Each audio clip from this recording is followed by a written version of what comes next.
My name is Alex. I'm 19 years old. I grew up in a tiny, forgotten town in Ohio. The kind of place where nothing changes, where the houses are half rotten, the streets are muddy, and people spend their lives staring at the same four walls until they die. I wanted more. I wanted to escape.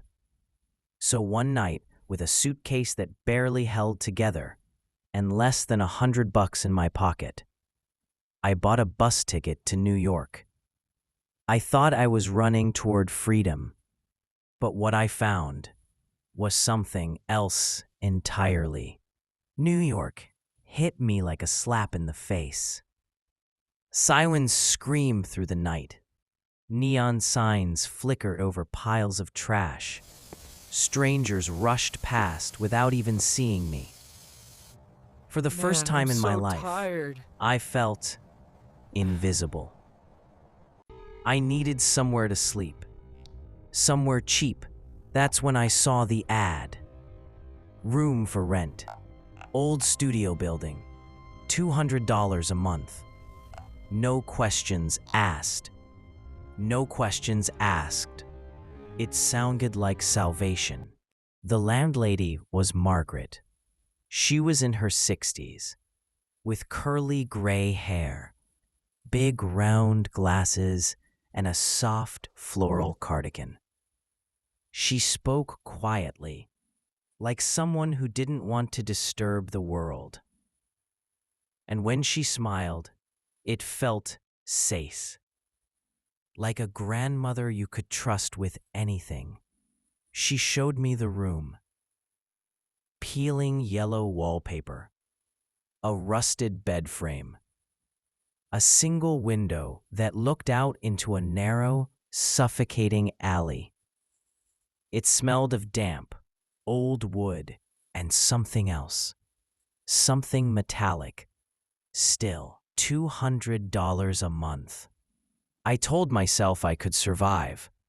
That night, lying in the creaky bed, I closed my eyes. And then, I heard it. Bang. A muffled cry.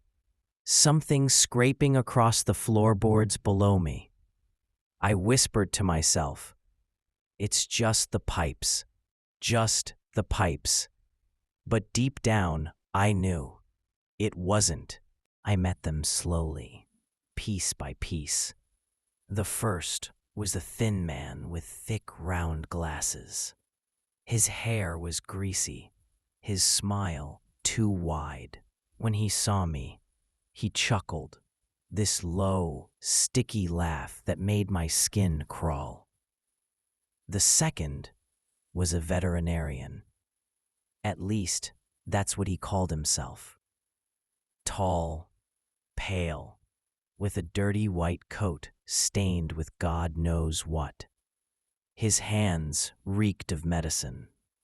He smiled at me, teeth yellowed. "I always carry my tools," he said softly. The third was different.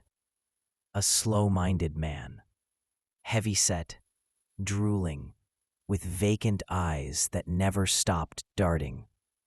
He tossed a ball against the wall, giggling, over and over. Sometimes, between giggles, he whispered one word: blood. Blood.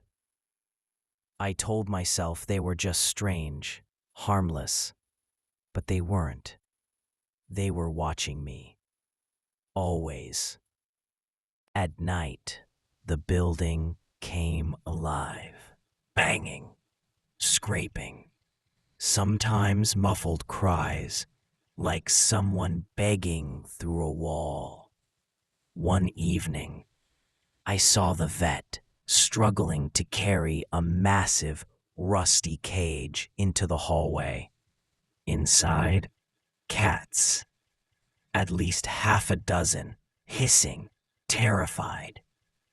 He caught me staring and smiled.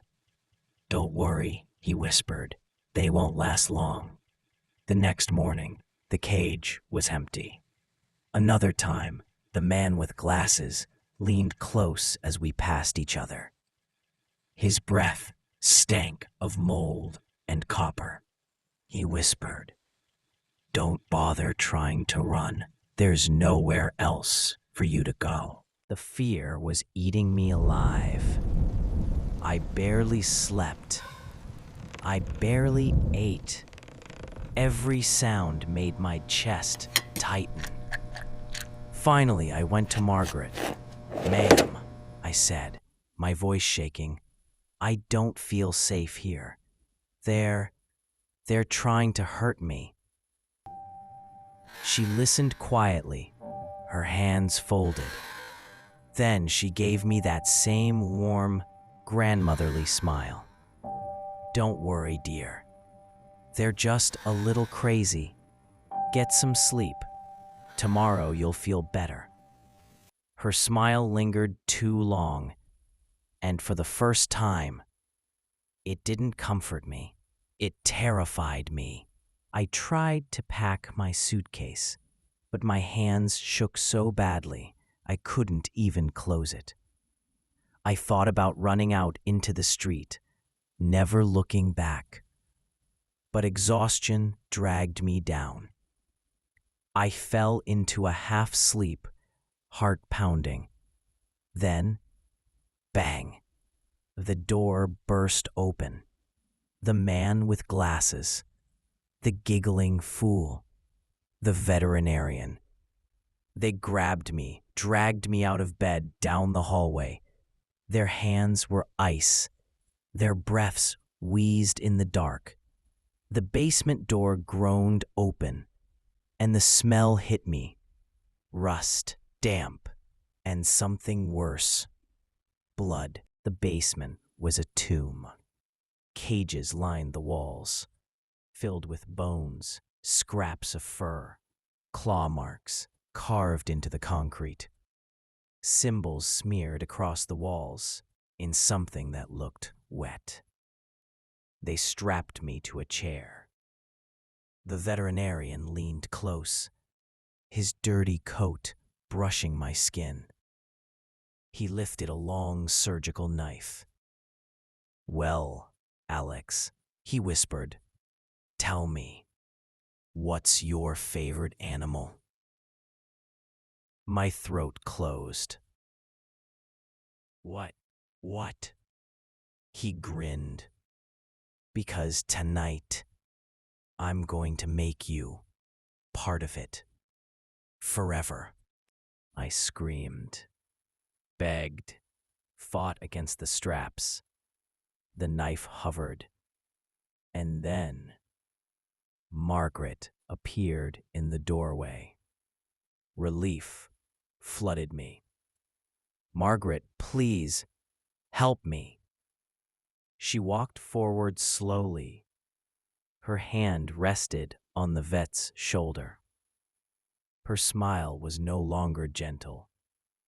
It was wide, dark, a smile that knew every secret, every scream. She leaned close to my ear. "Did you really think you could live this cheap without paying something back? Everyone pays rent here, Alex. One way or another."